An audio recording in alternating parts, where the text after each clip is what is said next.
Hello students and welcome to our YouTube channel mathematical knowledge. आज हम आपको lesson 12 का एक्सरसाइज 12.1 स्टार्ट करने जा रहे हैं, ठीक है ना। तो 12.1 में क्वेश्चन नंबर 1 में आ रहे हैं। तो क्वेश्चन नंबर 1 में क्या कहा जा रहा है कि दो वृत्त है, ठीक है। दो वृत्त दिया हुआ है जिसका एक का त्रिज्या दिया हुआ है 9 सेंटीमीटर 9 सेंटीमीटर, दूसरा का दिया हुआ है कितना 19 सेंटीमीटर, ठीक है।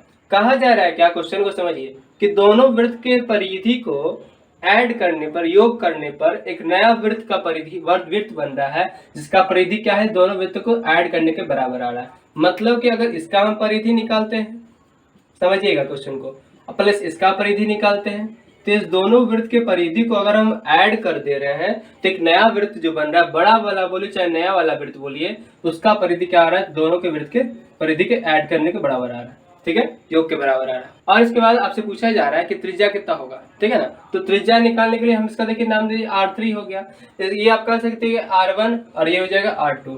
ऐसे हम लिख सकते हैं, तो लिख लीजिए माना पहले वृत्त की त्रिज्या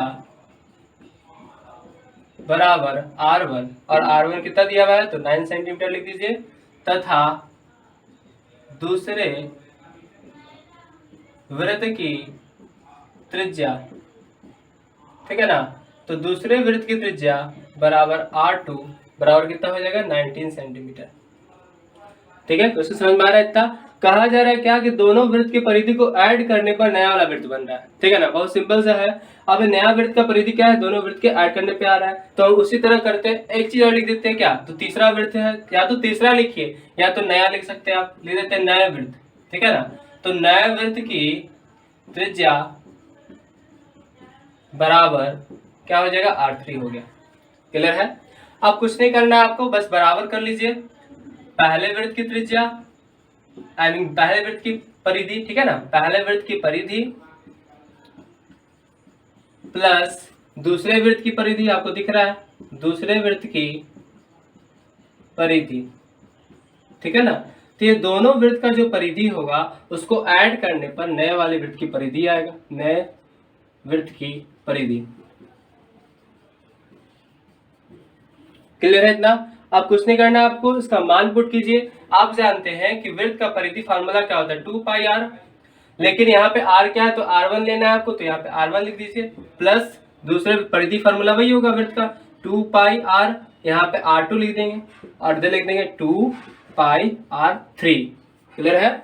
अब यहाँ पे क्या करना है आपको, तो यहाँ पर आप एक चीज देख रहे हैं कि इसका हम मान बैठा कर भी सॉल्व कर सकते हैं इसको, या तो पहले वृत्त की परिधि अलग निकाल लीजिए, दूसरे वृत्त की परिधि अलग निकालिए, फिर जोड़ करके नए वृत्त के बराबर कीजिए, वैसे भी कर सकते हैं, थोड़ा सा लॉन्ग हो जाएगा।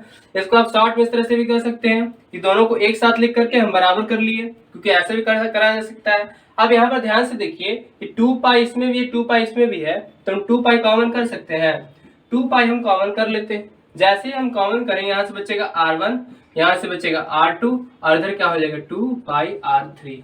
क्लियर है। बराबर के सामने सामने कट जाएगा, 2 से 2 कट जाएगा एक बार में, और पाई से पाई कट जाएगा एक बार में, ठीक है ना।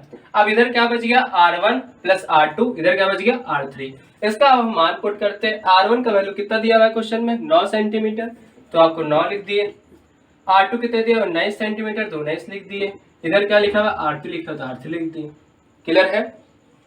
अब यहाँ ध्यान से देखिए कि 19 और 9 को हम ऐड करेंगे तो कितना आ जाएगा 28 सेंटीमीटर, और इधर क्या हो गया R3। R3 क्या था, तो R3 तो था कि नए वृत्त का त्रिज्या माने थे, इसको तो लिख देते हैं। अतः नए वृत्त की त्रिज्या इक्वल टू कितना हो जाएगा तो 28 सेंटीमीटर। क्लियर है। तो अगर आपको क्वेश्चन समझ में आया तो इसे लाइक करें और ज़्यादा से ज़्यादा बच्चों तक शेयर करें, ठीक है। और अगर आप हमारे चैनल पर नए हैं तो इसे सब्सक्राइब करना ना भूलें। धन्यवाद।